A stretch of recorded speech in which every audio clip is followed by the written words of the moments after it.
Arctic is warming twice as fast as anywhere else on Earth.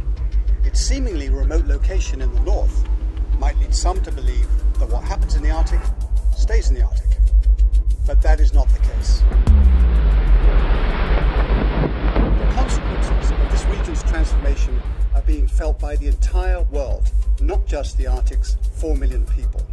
And the most important action that we can take to slow Arctic warming over the long term is to substantially reduce our emissions of carbon dioxide, methane, and other greenhouse gases.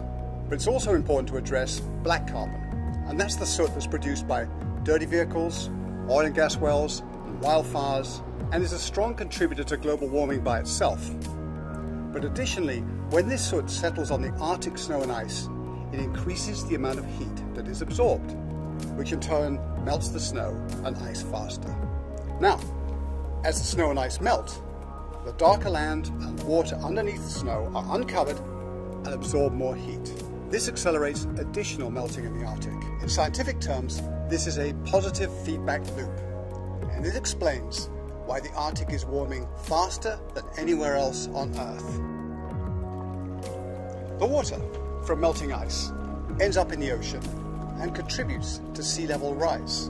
Glaciers that have endured since the last ice age are shrinking and adding to the rising sea levels that threaten coastal communities around the globe. An emerging science suggests that changes in the Arctic may be affecting the jet stream in the northern hemisphere, disrupting weather patterns far beyond the Arctic.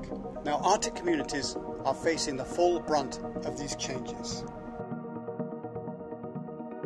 Thawing permafrost is destroying infrastructure. Loss of sea ice has left communities vulnerable to coastal erosion and threatens the survival of a number of key species.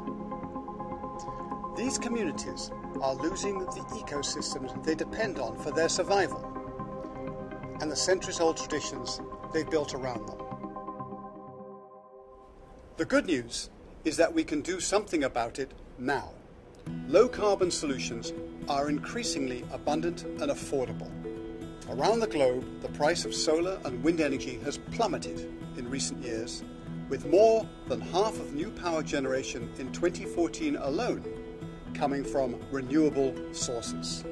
And some firms are voluntarily eliminating flaring and methane leaks from their oil and gas operations. Science has informed the public and policymakers about this environmental crisis. What is needed now is the initiative and courage to confront the problem head-on. Our actions can protect or unravel the Arctic.